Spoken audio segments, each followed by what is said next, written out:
Hey, what's up, Jesus disciples? It's Zehnder, and I am pumped that you are here today for the Red Letter Disciple. The goal of this podcast is to challenge you to be a greater disciple of Jesus, believing that when we all take this calling up, the world is just going to be so much better for it. And so we got a great episode today with Grant and Cheyanne Skeldon. I'll tell you about them in just a moment. But first, let me tell you about today's sponsor. It's Carey Nieuwhof's Art of Leadership Academy. I am actually hosting free weekly conversations on Wednesdays at noon. There's a couple more. And so join me now in his academy totally for free, where we are diving into each one of his 7 annual church trends and taking a look at what that trend means for discipleship. And so I'll throw the link to this in the show notes at redletterpodcast.com for how you can join. It's totally free. A couple more great conversations around that. And speaking of these conversations, that's actually what today's podcast is. A bit of a special episode with Grant and Cheyenne. They joined me inside of the academy to talk through really trends 1 and 2 of 2026, that Gen Z is really open spiritually, and especially Gen Z men are coming to church, but Gen Z women are leaving the church. And so we have a conversation with Grant and Cheyenne all about that. Grant and Cheyenne are leaders at their church in Nashville called The Way. They also both work with THINQ, THINQ, a great organization in their next gen space, and I believe are 2 prominent leading voices when it comes to discipleship and in the next generation. So super pumped to have them with us today. Hope you enjoy it. It's going to be a great episode. And please, if you haven't already, will you like, share, subscribe, follow, and rate this podcast wherever you listen or watch. And without further ado, let's get to today's episode with Grant and Cheyenne, the Skeldons.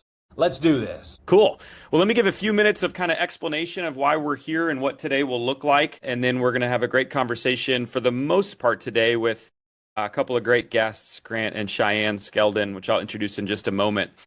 I don't know about for you, as someone who is a pastor, every year I look forward to when Carey comes out with his annual church trends. I talked about a verse last week in 1 Chronicles 12 where they're describing the different tribes. And you look at this one, and it's the tribe of Issachar. And after the tribe of Issachar, it's named as a people that understood the times and knew what to do. And I think if anything, Carey does a great job of like saying, here's the times. Sometimes what's more challenging though is, great, cool, that's helpful for the understanding. But now how do I know what to do with all of this? And that's where these conversations, I hope, are helpful for you. So a little backstory for how we got to where we are today. I obviously have been following Carey for years and friends with Carey. And in December, I said, hey, man, any chance I can get an early look at those trends, or at least what they're shaping out to be? Because I would like to take a look at them and create some content specific for my church body, the Lutheran Church Missouri Synod, because I'm seeing something in these trends, and I don't want our church body to miss the moment. And I feel like we are for the most part.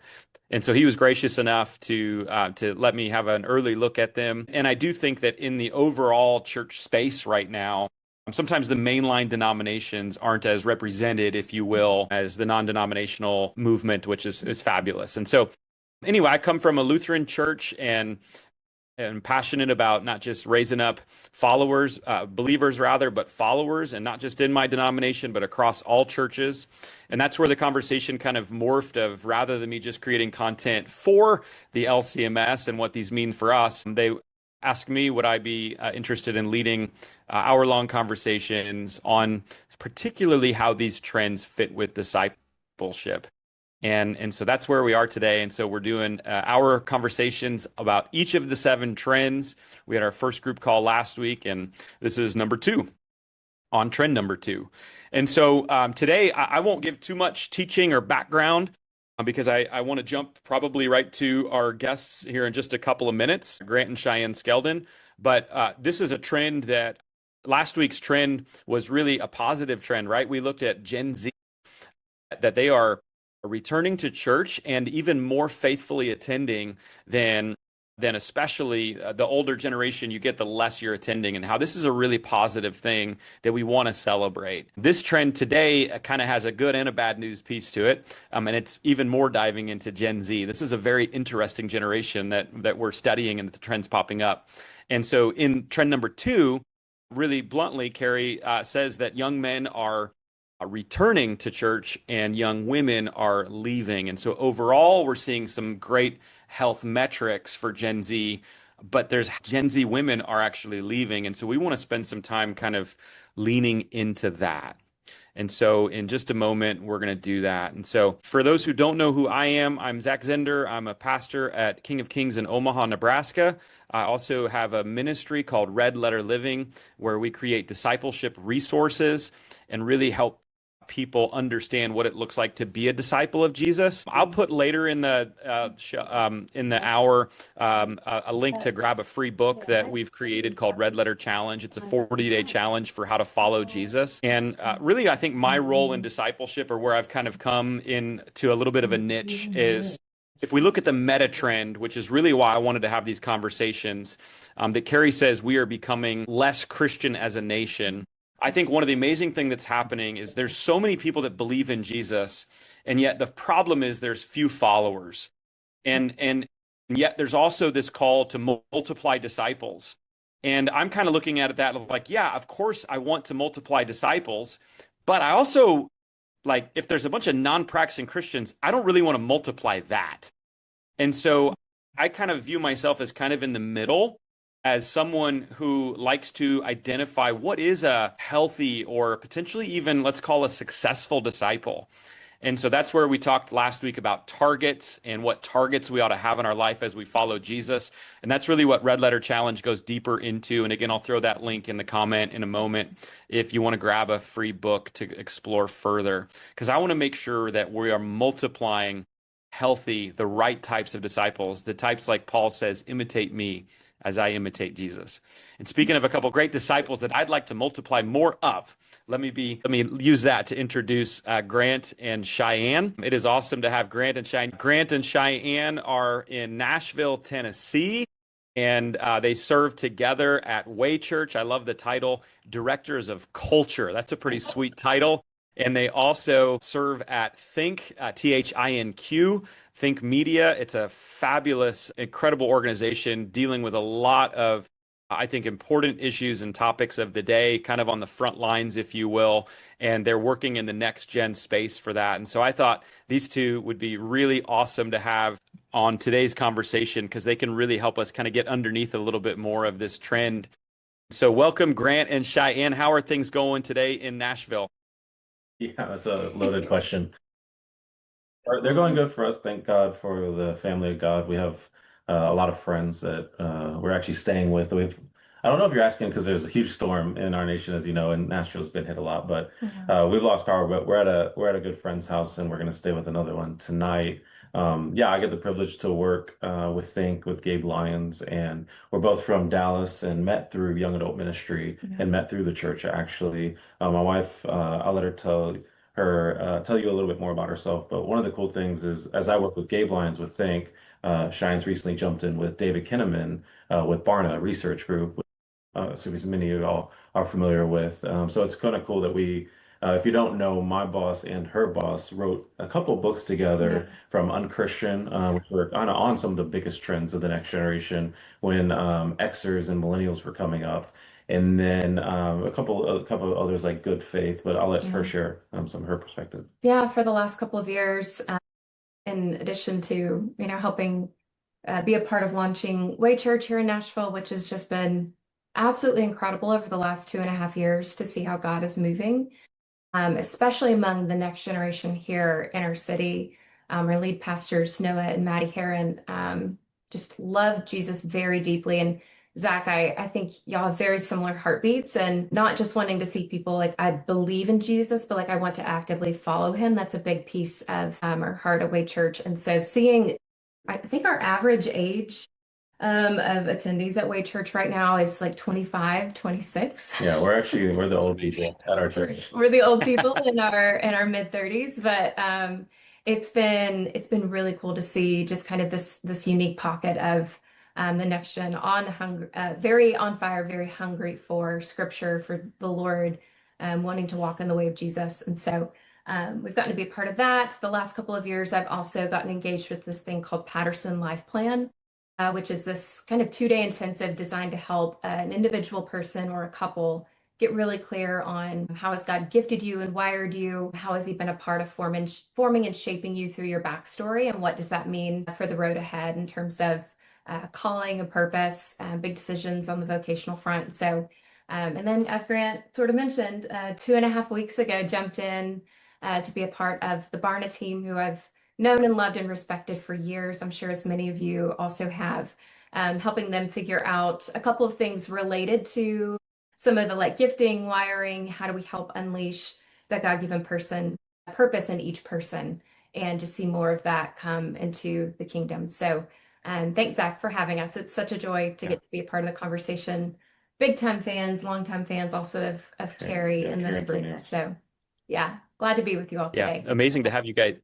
Yeah, amazing to have you guys on. And no, I didn't realize that there were a bunch of storms going on in Nashville. We're in Omaha, and I know people that are further north of us is like, man, this is the coldest. Like this has been a rough week of weather. So thank you for making it even. It sounds like it was even more challenging to be here today, but I really appreciate that. And I know we're going to learn a lot from you guys. And yeah, you mentioned that book on Christian.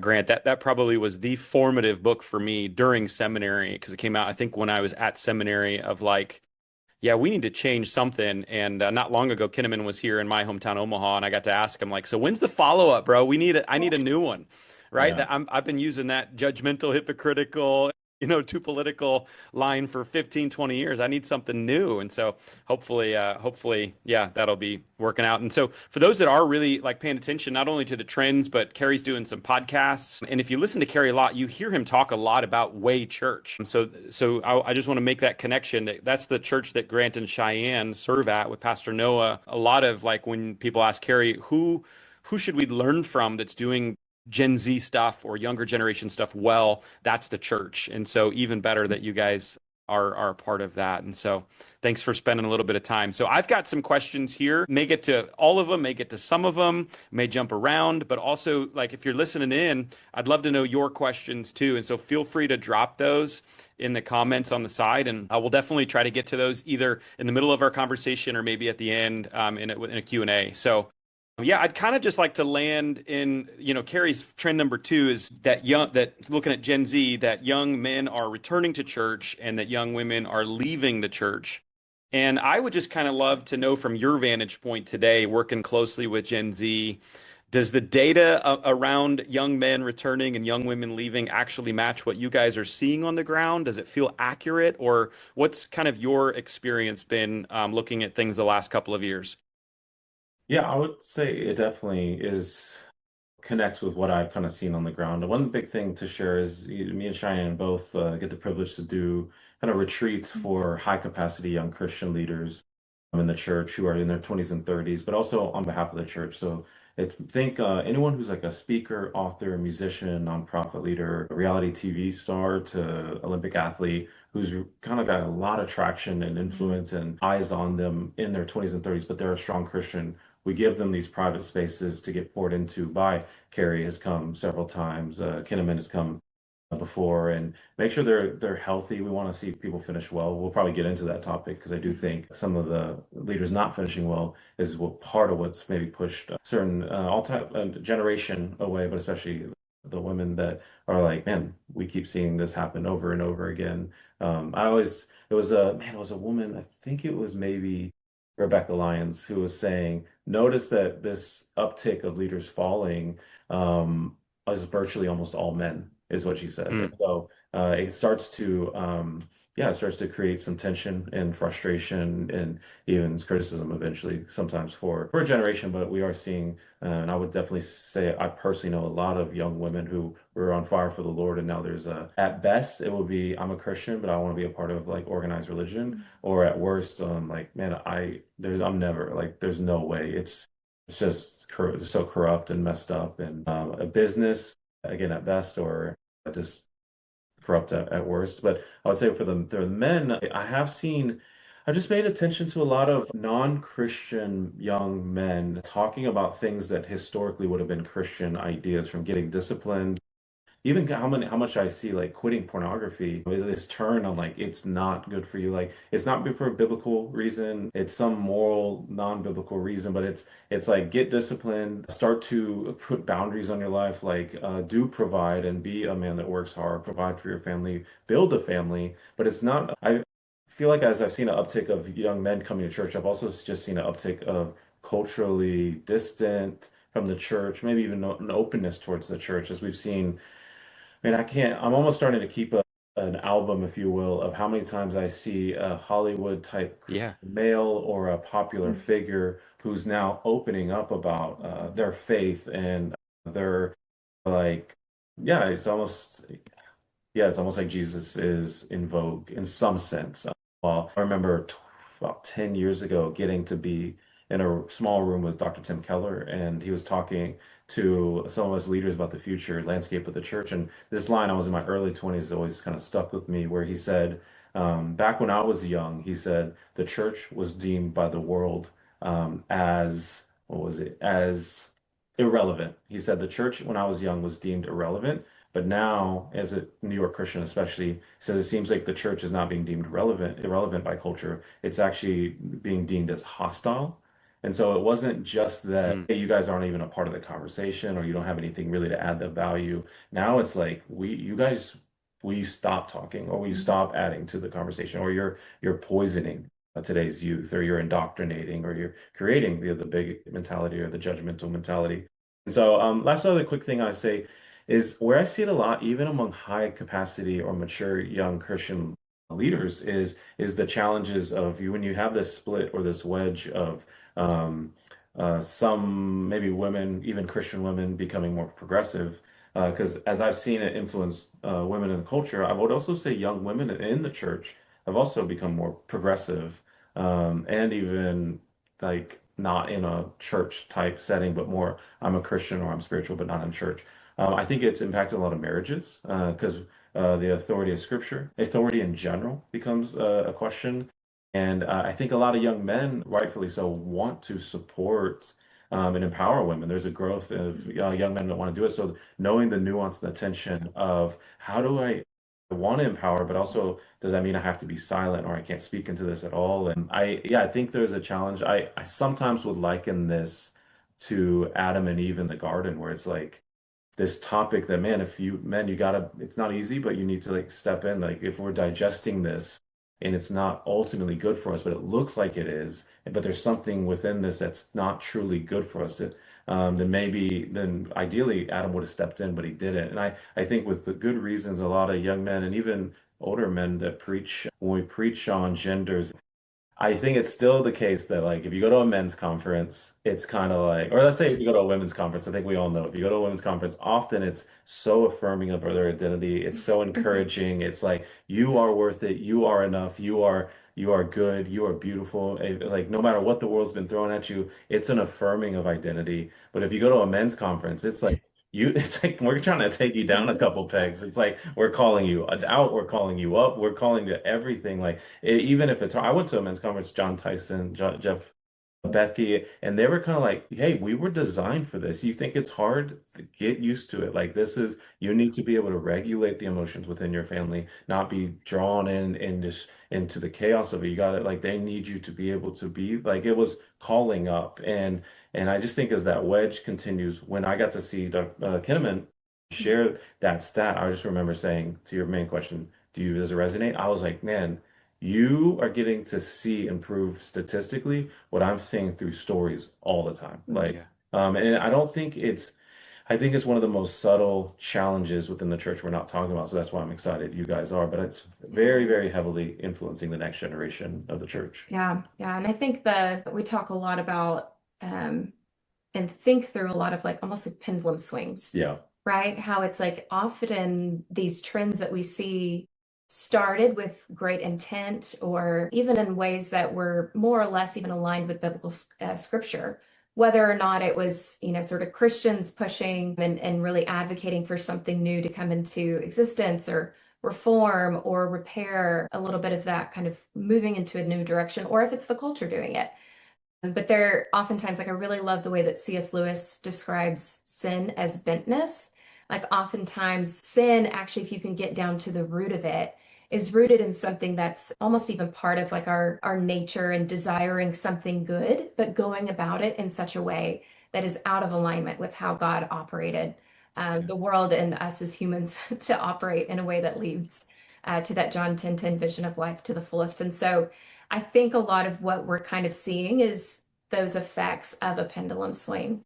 And if you just sort of look at history and the different trends that have happened, I think we're seeing a little bit of that. And in some ways, man, I'm so excited and encouraged, like to know that young men are really wanting to engage more in their faith, engaging and showing up even more within their local churches. Like, man, those are so many answered prayers. Like I'm thinking about all the faithful moms out there, all the faithful fathers, all the faithful pastors and youth ministry workers and grandparents and employers, like how many of us have longed to see this trend taking off. And at the same time, I think asking really good questions around like, okay, how do we expand so that we continue to lean into this like beautiful trend of men wanting to sort of re-engage or even engage for the first time. I think that's a lot of the case of Gen Z. That's a little bit different from millennials. I think millennials have done a little bit more of the, I grew up in church, and then at some point in college or early adulthood did a little bit of deconstructing, and maybe now I'm returning, versus a lot of Gen Z, that's not necessarily their story. I think that's still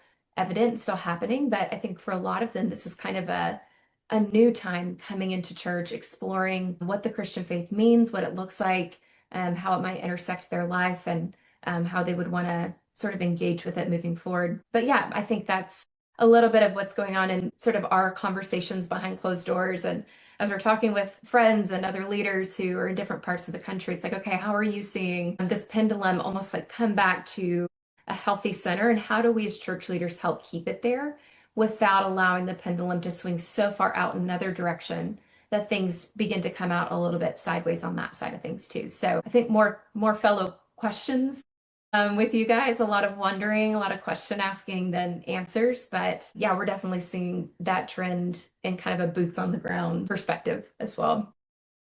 Yeah, that healthy center I think is so important. And I think like, yeah, if the one side is good, but the other side, if one side's healthy and the other's unhealthy, like we gotta figure out how do we get more, into that center. And so, hey, welcome to anyone that might have jumped in late.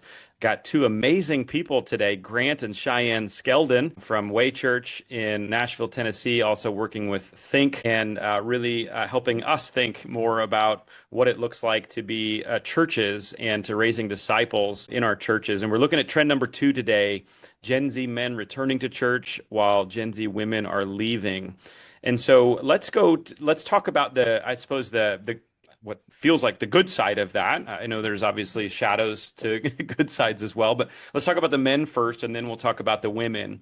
And so I would love to know from you guys, and you're seeing it probably at Way Church as well, but are there aspects of how churches are discipling men right now that we could celebrate or learn from, that all of us, as we have young men in our congregations or desire to have them, is there something that is happening there that is working, particularly with young men, that you're seeing?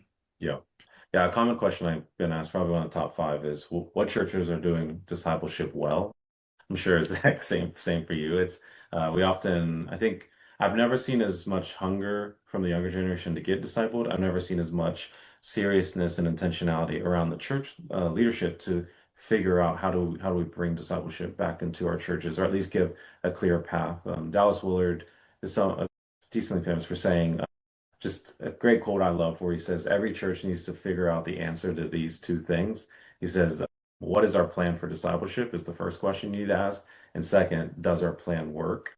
And so I think asking those 2 questions, if you haven't as a staff wrestled through those 2 questions, what is our plan for discipleship and does our plan work? That's a great place to start. I like to think of it this way, is like, if you got 100 people in your church at various levels of leadership to go into 100 different rooms, if you will, metaphorically, and with a blank sheet of paper that just simply had the question, yeah, what is our plan for discipleship at this church? Is there clarity that the elders, that the staff, that the head volunteers, that the new volunteers, that the members for a long term, time, could they all answer the question with clarity? And if they can't, then it doesn't mean we don't care about discipleship. It just means I think we need to get a little more clarity. Before saying some churches that I think are doing it really well, I do differentiate mentorship and discipleship, and I think it helps because I think many can disciple but may not have the time to mentor. Because I found one of the number one reasons people have ever turned me down to disciple me, if I've asked, or a lot of my young friends, is not because they don't care or value discipleship. It's often like the four biggest excuses would usually be number one, I don't have time. Number two, I don't feel qualified, or I don't know if I have what it takes. Three, no one ever discipled me. Mhm. And then four, I don't know how, because no one, how can I give what I never received? And so I think some churches that I was speaking into Way Church, a great method is, I think mentorship is come and meet with me. I think discipleship is come and follow me. And they do a method where it is come and meet with me, set time, set place, set group, where it's a 6 a.m., three guys get each pick three each, and then they together start a group, a Bible study, if you will, and check in time. And I like that because some people may not feel qualified or equipped or even have a scheduled time they can commit to, but it's three friends together who like each other who then find three guys each. And that helps because if I'm out of town or Noah's out of town or someone else out of town, there's usually at least one of those guys that can lead it for all nine of the other guys. And I think I love this communal approach towards the discipleship because a lot of what I was taught was more, or shown at least, was more one-to-one. There's a church we're actually speaking at next week in Sioux Falls that's called Celebrate Church. 26-year-old senior pastor of a church of maybe two, maybe 3,000. And so part of what I want to share on that is I am never seen as many senior pastors as I am now who are asking, like, Grant, how do we get serious about discipleship? Now that I'm in charge, I really want to do that. I'm like, man, I'm so hopeful for the future of the churches. I think this next generation is really hungry for it. And as they have a seat at the table, and maybe even one of the key decision makers, I keep getting young pastors who are asking us that. But we were on a call, Cheyenne's speaking at the women's conference, and since I was the plus one, they're like, well, could you actually share a little bit about discipleship? His question was this: can you meet with all our staff? And I just want to do a workshop where you and Cheyenne answer the question. If we actually believe discipleship was one of the most important things, the most important thing, what would we put in place to make that happen? And I don't know about you, Zach, but I haven't had a lot of senior pastors do that. Yeah. I've had them, my mentality or my experience is usually I feel like senior pastors are asking, they almost want to tweak what they're already doing, but they want that tweak to transform what they're receiving. And I'm like, usually getting to the place where I'm like, are you willing to transform what you're doing if you want to transform what you're receiving? Because I don't think you can just tweak what you're currently doing, especially if that's plateauing or dying, and you're going to see massive results. It's just really you reap what you sow. And that was one of the first times I've had a senior pastor saying, if you totally upheaved this system and changed it to where the win wasn't just larger attendance, which is good and not bad, which wasn't larger giving, which is good, not bad. Those are all great metrics. We better be doing those metrics well. But it's like if the number one metric was, are we making disciples? The Great Commission. And I've seen Watermark. They've tasked a team. I've never seen as many teams, churches like say, hey, we started hiring a couple guys that are saying, and women and guys that are like, how do we empower you guys to figure out what discipleship looks like at our church? I think Robbie Gallaty is really good when it comes to Long Hollow Church here in town. He's really good at the Bible method of discipleship. The last thing I'll say on this is too, it's important to know is I kind of think there's three big arms to discipleship: the Bible education camp of discipleship, the leadership missional empowerment camp, which is like training them as a leader, not just their mind, but their leadership and their mission. And then I think there's the camp that really resonates with young adults in their discipleship, and I would call it the inner transformation discipleship camp. This would be John Mark Comer. This would be Pete Scazzero, Rich Fiodas. But I think Bridgetown with what John Mark built over there in Portland. I think New Life with what my wife was mentioning, Rich Fiodas, Pete Scazzero. That inner transformation mental health part is really big because there's a lot of Yeah. my whole 15, 20 years, next month will be 20 years of being a Christian. I mostly was learned what I should know about God's word and who he is, and then what I should then do about it in reaching people. But it wasn't until about 5, 6 years ago I started also discipleship internally of the soul, the story, our hurts, habits, and hangups. And I love that Mm. that's becoming a part of the discipleship conversation, especially amongst Gen Z. Yeah. And it sounds like, Grant, especially not just that answer, but the previous one, where you go to men's conferences and it's kind of some very direct, like and I don't know if that's good. Is that good or bad? Like it sounds like men are really responding to direct, but I would also say like challenging, because that's what I see in the mentoring and the 3-on-3 is like they're up for something, right? And they need someone to kind of just give it to them straight. Is that right? And they're kind of Yeah. really open to hearing and receiving and being a part of that? Yeah, I think a prophetic nature of our messaging is really resonating with this next generation. I think comfortable Christianity, like Cheyenne, she's really hit on something that's going to be big, is that pendulum swing. If you kind of experience comfortable Christianity, like when I grew up going to church, it was like 10 ways to do this. That wasn't bad, but then you start then hearing, I don't know if any of y'all heard Francis Chan preach, but you rarely hear Francis Chan preach where you don't feel a little called up something, even as a pastor. Right. And there's something about him and Matt Chandler and David Platt and others who like called the generation up, and they're like, they didn't just say, I'm out of here. They're like, I'm inviting all my friends. You got to hear this person. So the guy right now really like Philip Anthony Mitchell. Yeah. If you've never looked him Yeah. up. Man, huge voice rising right now for the younger generation. And Philip Anthony Mitchell out of Atlanta. But I was gonna say there was something you just said is I think, you're talking about men wanting to be called up. It was Carey Nieuwhof who shared this with me late last year. He said, think about this in the media and how it shows men and how it shows marriage. He said, what movie ever shares and shows like a husband? And whenever you see a sex scene, he said, notice this, almost every sex scene in a TV show or in a movie is almost always an affair. It's almost never a husband and a wife. And it's not that we want to see that scene, but like showing, hey, they went cut scene, but they connected as a husband and a wife. It's almost often a passionate like sex scene or escape or behind the back of a wife or a husband. And he's like, this is what media shows. So, well, no wonder like you want to go have an affair. You feel like that's the way to have fun connection with another person. And in the same way, I would say for men who are like, yeah, call me up to something. And why an Andrew Tate, who I think is a far pendulum swing, would resonate. And the red pill conversation, if you never heard that, look up what red pill conversation. That's like maybe be a man, but without the Bible as the center and the anchor. Why that is still resonating is because a lot of media has depicted men as either losers, pushovers. They're the wife wears the pants, and they're just are a pushover and a provider. They are like sex addicts, or they are like a lot of times often it's like they just don't care about anything. They just want to have fun, and they're like overgrown adults that are like need to grow up. You can't, I don't think the show's perfect, but when I saw like This Is Us, a show where a man, the husband wanted to be a husband, loved his wife, would do anything for his kids, I'm like, man, I remember seeing that and thinking, I don't usually see a guy who's just good on TV anymore Yeah. or on movies anymore. It's almost like every time the main character has major flaws in a double life.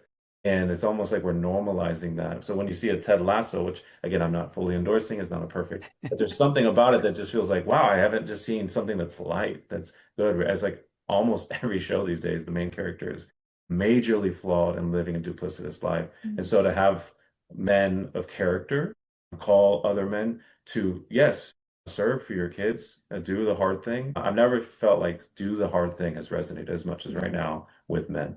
I mean, I think there's That's something where the gospel can really transcend that even farther.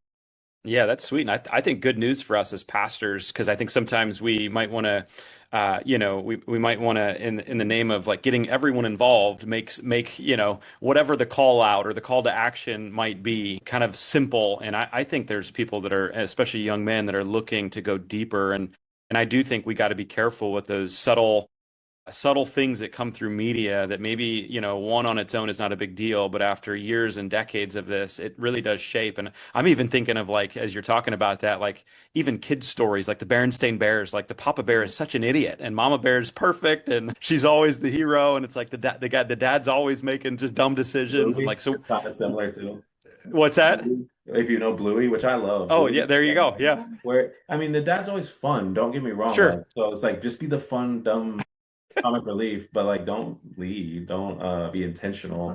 But man, if you talk to millennial men especially, one of the biggest things they wish they had from their father was intentionality. If they could get more intentionality. I'm not saying like, hey, just rule over your family, but be intentional. That's like one of the most powerful, inviting ways to create culture in your home. That's sweet. So yeah, let's keep calling up, a life of greater. And Cheyenne, you mentioned that John 10:10 earlier, that the call that Jesus has for us is to a full and abundant life. And there are so many that believe in Jesus but are not experiencing that, at least now. And God has something so much more for them, but it's not until we step into those hard and uncomfortable places a lot of times. So hey, if you're listening, feel free to put any questions you might have in the chat. I'd love to also know, like, trend two. Gen Z men are returning, Gen Z women are leaving. Do you find that true in your context? Go ahead and put true or not true or what you're seeing in the chat so I can see if that's resonating with you as well. But Shannon, I'd like to talk about Gen Z women, and on the flip side of that, if the positive side is that Gen Z men are returning, the negative side of that is Gen Z women, at least in the data, are leaving or not as spiritually active as they once were. And that's a huge shift. You mentioned that you guys are the old people at your church. Grant, was it you that said chronologically superior? Is that your quote? Yeah, there you go. So I'm chronologically superior to you guys in my, young 50s. It depends on what room I'm in. I either feel old or young, but I just remember every church kind of growing up, like it would be 60 to 65% women that filled nearly every church that I grew up with. And yet, so we're starting to see that flip. And so I'd love to kind of hear from you guys. Maybe Cheyenne want to start of when you're listening to Gen Z women that are spiritually open but hesitant about church, like interpret that for us or help us understand like how they can be open to Jesus and yet hesitant with the church and why that might be. Yeah, man, so many great questions to sort of explore and unpack in that. And again, I think I have more questions and personal wonderings around that than anything. But I do think, and Grant mentioned it earlier, and I think it's impossible to not let it be a part of the puzzle. Like if we were sort of looking at this as this is a beautiful jigsaw puzzle. I was doing a lot of those over Christmas with my family. We're big puzzle people, right? And it's kind of like, okay, we're trying to get a sense of what is the big picture and what are the individual puzzle pieces that are making up that big picture. And so I don't think that this is just hey, there's really one sort of answer to the question. I really think it is that sort of multifaceted, this is the landscape, this is the context of kind of what's going on. But I think one, by nature, and this is granted painting with really broad paintbrushes here, but I think by nature, women are very communal. We tend to, in fact, there was some research done a number of years ago that showed that women have an additional sort of like stress response than men tend to show, which is when something happens that is painful or hard, we come against some sort of challenge, women tend to go outward and reach out to their friendships, their connections. And so I think there's just sort of this natural piece of wiring that God's put in all of us, but then maybe it's just a little bit more heightened generally with women, where we tend to sort of naturally connect. We're always sort of looking for, hey, where do I belong? Where do I fit in? Again, a very human question, but you think about like moms, small groups, you think about all the different organizations that are out there, all these different forms of community, both within the church and outside of the church, that are specific to women. And so women we're naturally looking for places we belong. And if the church isn't one of them, well, then we have other options of where we could go. If we don't step into a church and feel that our voice or our perspective or our experiences not even are heard, but two, we don't care to necessarily hear them, however true or untrue that actually is. If that's the sense that somebody is kind of walking in and feeling, then I could see that as probably being a component in that, as well as in my own personal story, as well as at kind of a bigger, broader level, just the way that the news cycles are constantly reporting, the way that social media has given us access to way more information outside of our own local community than ever before. I do think there's also a very unique and really heartbreaking uptick in this trend of spiritual leaders who are falling out of those leadership positions. And there's just a wake. There's a really far extending ripple effect where so many people are kind of caught up in that. And it can really deepen disillusionment, I think, of, who are these people who I followed, I was listening to, I've learned under, I've sat under, my own story outside of the church that we're a part of now. All three of my previous churches have had one of their major leaders fall out of ministry. My youth pastor in the church growing up with a sexual affair. The church I went to as a young adult in my early 20s was removed out of leadership, not because of sexual misconduct, but things that were significant enough to kind of remove him from his leadership position. And then another church that we, when we started dating, joined together. He again was taken out of ministry for sexual misconduct. And so even in my own story as someone who grew up as my first week in church, I was less than a week old. My mom led the women's ministry. My dad's always served at church. He works for a church today. Like I have a deep, and rich and very sweet spiritual inheritance, and it's rocked my world. I've had to ask a lot of really deep and hard questions. And I know because of the conversations I've just had in my own circles, I'm not the only one who deeply loves Jesus, wants to walk in the way, desires and believes in the good of being plugged into a local church body, and still is wrestling with some really honest, really challenging questions, particularly as a woman. I think we're all in that boat, but being those who are just like physically smaller and weaker. And I think there's just something in our hardwiring that we're sort of always scanning the horizon of like, am I safe here? Can I be seen? Is there room for me to contribute and bring value and belong and be a connective piece of this community? So there's a couple of thoughts and questions I would kind of add to the conversation in terms of what I'm seeing. It's fabulous. And we're trying to figure out too, like with these trends, like how does discipleship impact or can come alongside of them? And one of the things I didn't put together that I think all is that, you helped me kind of even see there a little bit is, we're talking about how to disciple young men and young women in our churches. And yet sometimes, like you mentioned, all the church scandals and things like that. And I do think that those from the little that I know of data and research, those things don't show right away, but will eventually be seen. And I think we're seeing the collective of that likely. I'm not saying it's the contributing, like the number one, but it is got to be a contributing factor is what I'm positing and thinking about. But again, my point is though, as we're talking about how to disciple young men and young women, you think about in your story, Cheyenne, those three pastors that were leaders, they're disciples too. And so sometimes as we talk about discipling others, we've got to kind of give me an awareness of like, we've got to make sure that, by the way, we are healthy disciples too. Because healthy disciples, I know we all make mistakes, but healthy disciples don't do those things, right?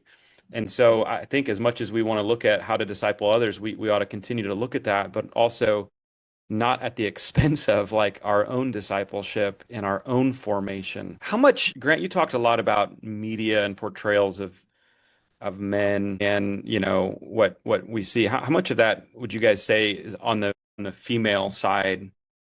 Is that a correlation as well with what we're seeing in media of how women are portrayed? And is the church offering something that's different than that or that's opposed to that? Or what would you say to that? Yeah, I would definitely want you to speak to that. I would just say, I mean, the phrase I heard recently I really liked was we're all tend to be on alienating algorithms.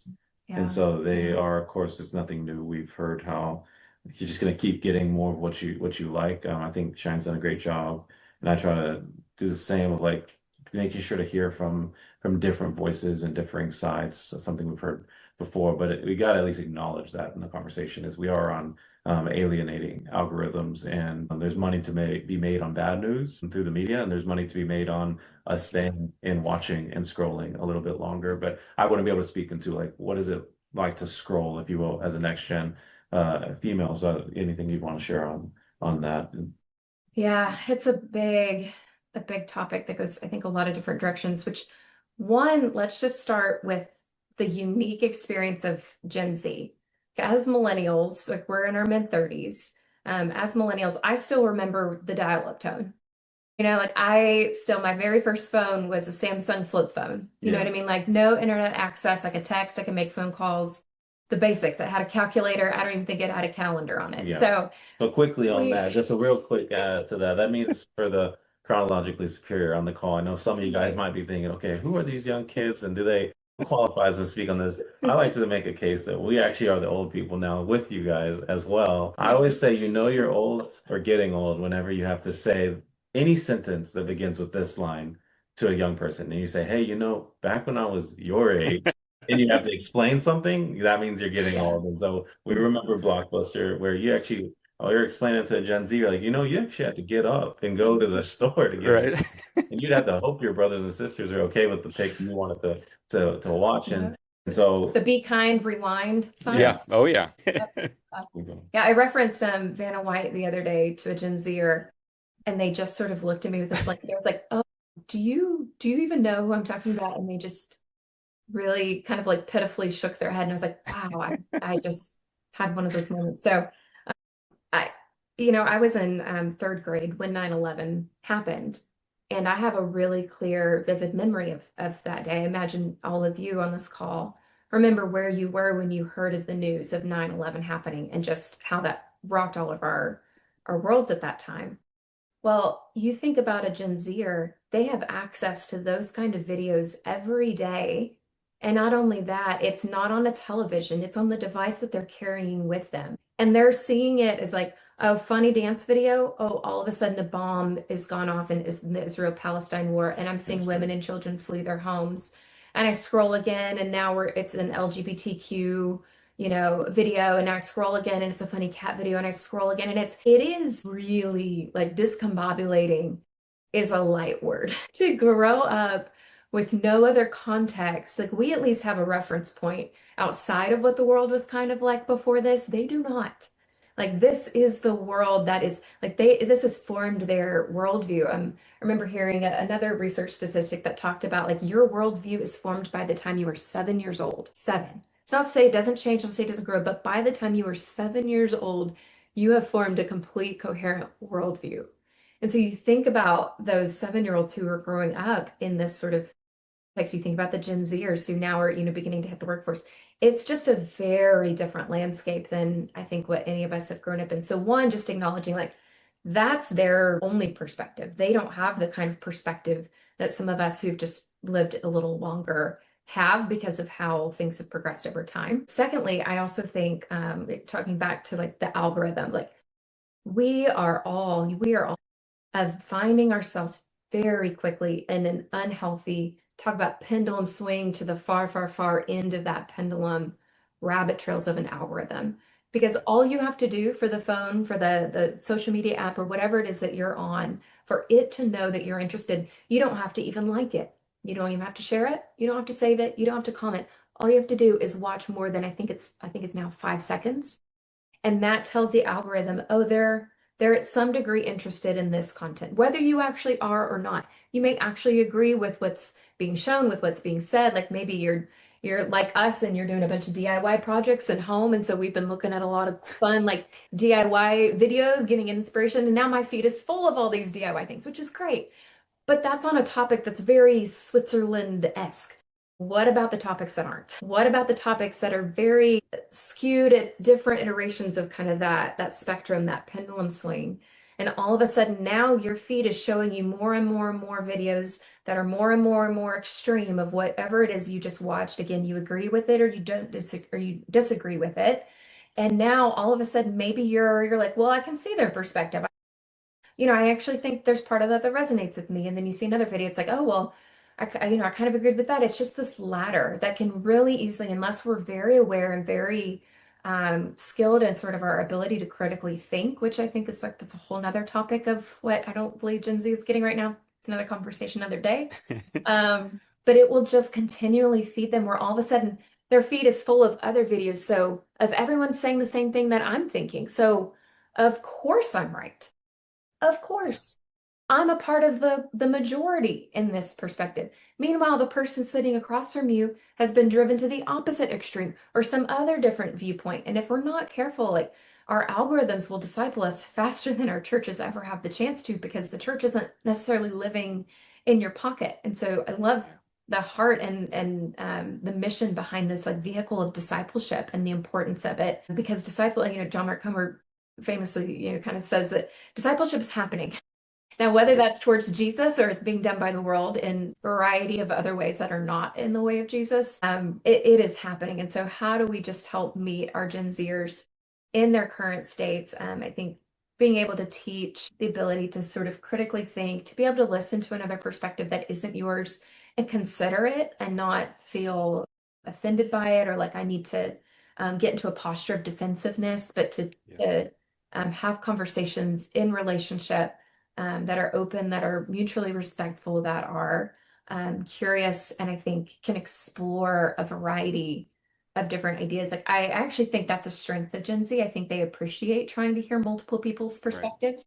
And so I think that's a real opportunity for the church to lean in around topics like this. It's like, how can we as a church actually lead the way in asking really great, open, vulnerable, honest, even if they're hard, they're open, honest, vulnerable questions that I've seen Gen Z lean in again Yeah. and again and again. And man, I think there's so much opportunity for Yeah. us to meet them there and help guide them in this straight and narrow path that not many Yeah. find.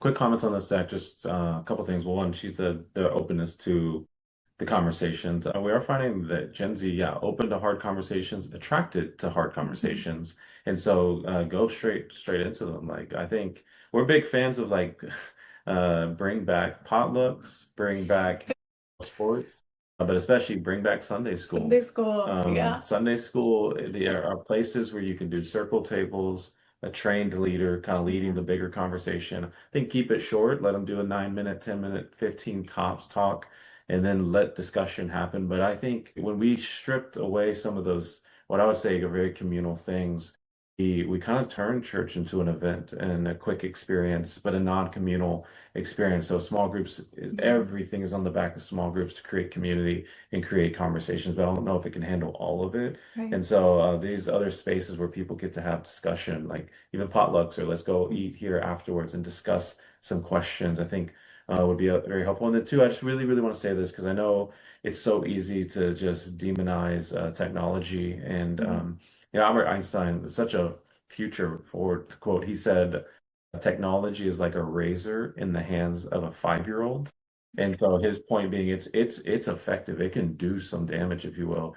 But if without the critical thinking and the maturity, it's got to be. His thing was we always need to make sure as technology advances, our maturity and our wisdom and how we use that technology should be equal to that. And I think if you can know where we're at now, it's a unique space. But I don't know if we always just need to only be cautious on technology.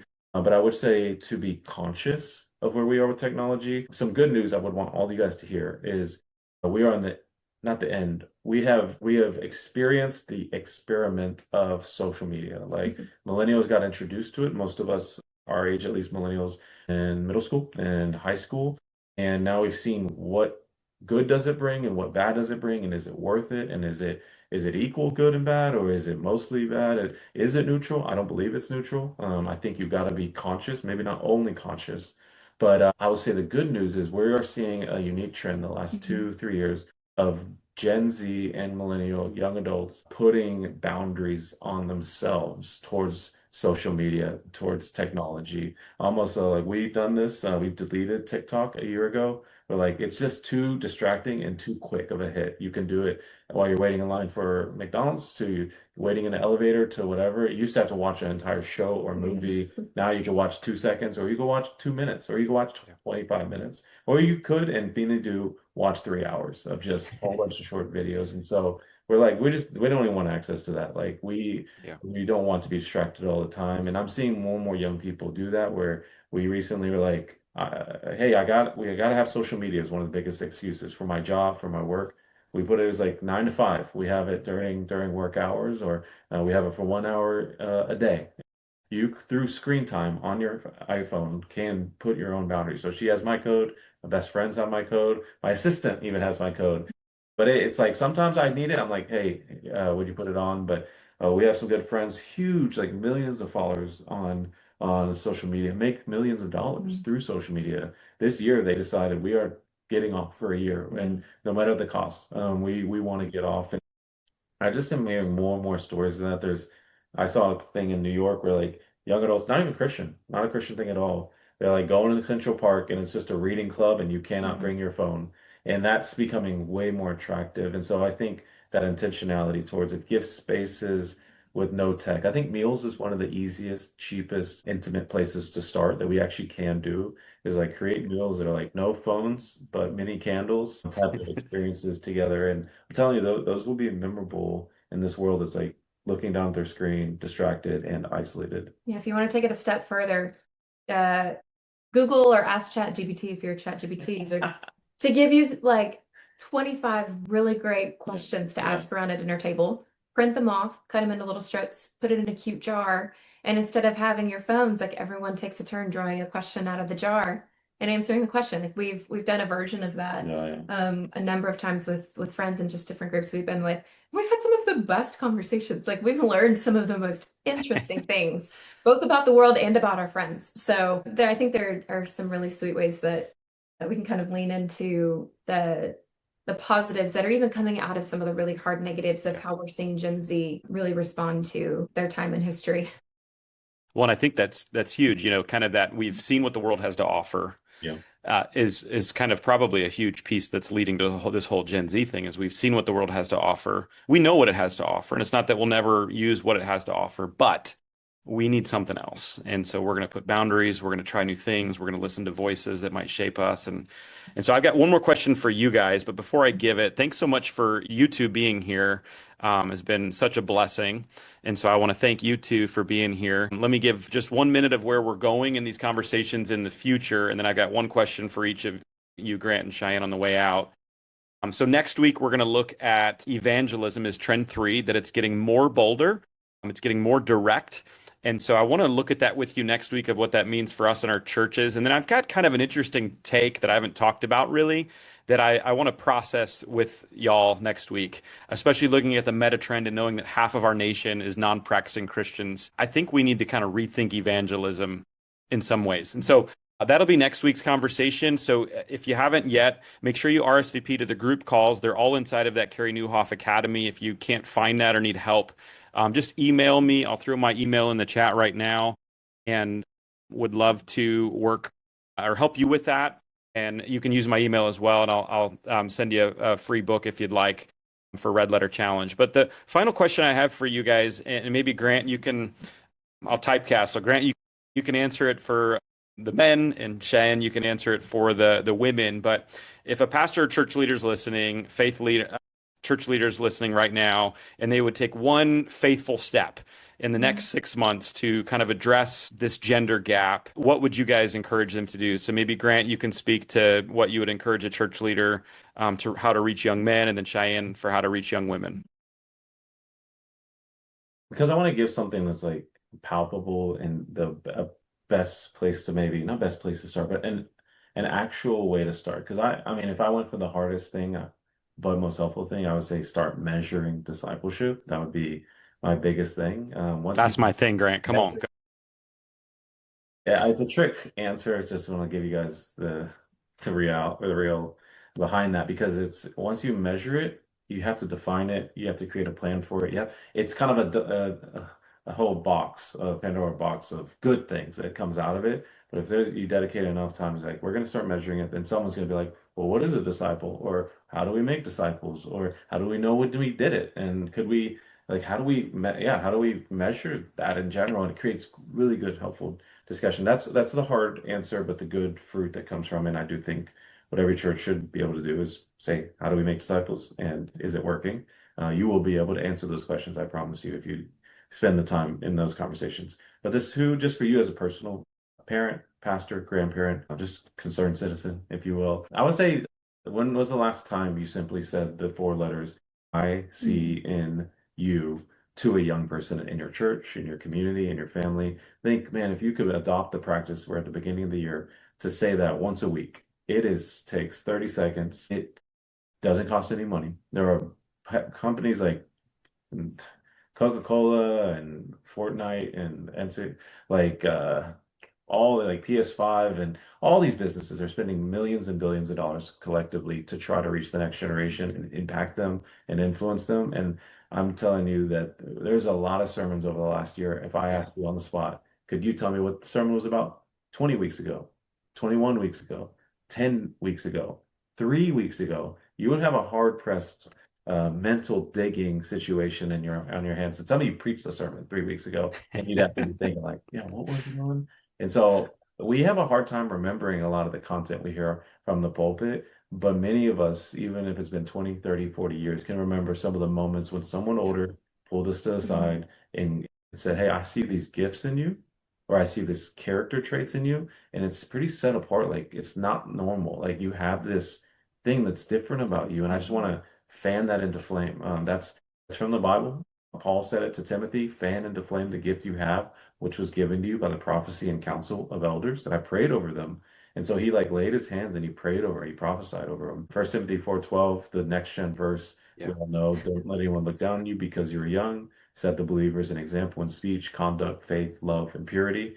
And for being the next gen verse, ironically, 2 verses down, it says, and do not neglect the gift you have, which was given to you by the prophecy and counsel of elders who laid their Mm. hands on you.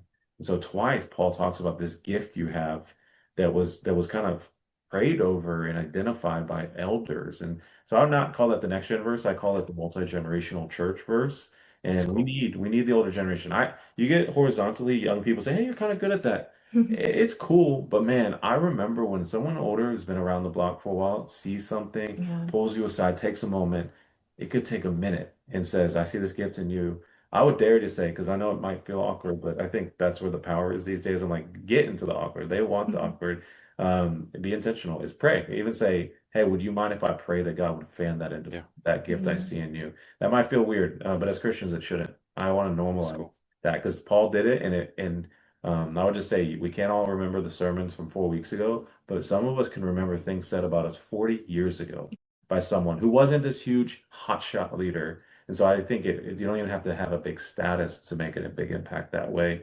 And if we don't speak life into the identity and the gifting of the next generation, then yeah, they'll search for it in progressive theology, in what they could march for next, or some group that says you can be whatever you want and join this and do whatever you want.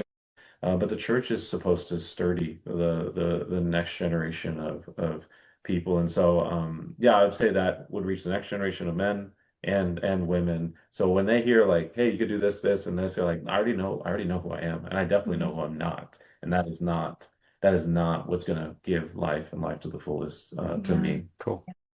What about I, you, Cheyenne? I'll piggyback off of his answer because it really aligns with kind of what was stirring in my heart and mind for just encouragement of, man, if you're a church leader and you're asking like, Lord, how do we engage this generation of young women who seem to be sort of leaving the church at unprecedented rates? Man, there's so much power in, like, I'm thinking back on my own story again, and yours and the stories of others that I've, for the last couple of years, really gotten to unpack with a bunch of other young leaders, is their backstory and these really pivotal kind of turning point moments. And that I see in you phrase Mm. time and time again just keeps coming up. When somebody older than them, who's a few steps ahead, took the time to say, like, wow, I really see this characteristic in you. I see this core value sort of in you that I want to fan into Yeah. flame, or I just want to call it out and encourage it. Or I see this unique sort of like gifting or skill set or a heart or a work ethic that I just don't see in other people your age. I'd really encourage you to lean into it. Like, man, that goes so far and is very free to do. It's relatively quick to do. And uh, 9 times out of 10, you're going to walk away from that feeling even better too. So that feels like a win on all fronts. But the additional piece I would just kind of add into what Grant was sharing is this concept of when we're leading, how often are we trying to think about getting something from somebody? How do I get them to do this? How do I get them to do that? How do I get them to do this thing that I'm wanting XYZ results in? What if we shifted that and began to think like, what is it that we want to give? Like, what is it that Mm. we have that we can impart, that we can give, that we can create space for? And for those who are in their early 20s, which is where Gen Z is at, they are in such a pivotal life stage around asking questions of, why am I here? What am I supposed to do with my life? How has God made me, and what does that mean for my life? Like, am I in the right career? Did I choose the right major? How do I discern God's will for my life? How do I discern my purpose? Like, the purpose question isn't even just a Christian question. I think it's really prevalent for those of us who are followers of Jesus. But man, the world is asking the same question. And I think the church has a really unique opportunity to answer it with the most solid answer that anyone could ever give. And so my encouragement would be, how could you create more space, more conversation around helping your people, especially your women, uncover like, how has God uniquely made you? Like, you have purpose as a human.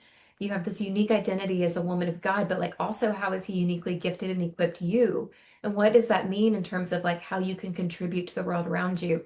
Because man, if there's something that I know to be true about women, it's like we're so mission oriented, like being anchored in a why. Again, I think it's very human, but it's very true also of women of like we want to believe that what we're doing matters, like that what we are imparting, that wisdom we're dispensing, that action that we're taking, like that it's actually moving the needle. But me knowing how I uniquely move the needle, me knowing how I uniquely dispense these and use these different gifts and skill sets that God's given me, like, man, that begins to cast a really compelling vision for how my faith and my work and my family and my personal life, how all of these things aren't these disparate things that I need to be spinning separate plates, but they're actually different sides of the same thing. This is why God has me here, and this is who he's made me to be. And so what could that look like in this realm of my life as a mom, in this realm of my life as a sister, in this realm of my life as a business owner, in this realm of my life as a college student, in this realm of my life as someone who's in my very first full-time job, and this is the first time I'm doing it, and I'm kind of freaking out. Like that's where Gen Z is at. Those are the questions that they're asking in this stage of life. And I think the church has a really unique opportunity again to kind of step in and speak truth, speak identity, speak life over them, and also help them uncover some of these really beautiful things that God has put in them, and to fan the flame of what God's up to in their life. Beautiful. You both had that fan the flame language. I think Yeah. that's a really, really synchronized way to end, and hopefully we can do that for this next generation with everything that we can. So Grant and Cheyenne, thank you so much for blessing us today. We see in you just an incredible potential, and you're doing it and helping bless so many others, and really helping us see things in a really awesome way. So thank you for what you do for Next Gen. I hope and pray that the storms and everything and pass, and that the power comes back on. And anyway, what a blessing you both are. So I appreciate you both. And thanks everybody else for joining in today. And hopefully we'll see you back for next Wednesday's group call here inside of the Academy. So have a great week. And we'll see you back next Wednesday. God bless you. Well, I'm so grateful for the words of Grant and Cheyanne Skeldon today coming on, helping us really understand the times that we're living in and knowing what to do, especially when it comes to Gen Z.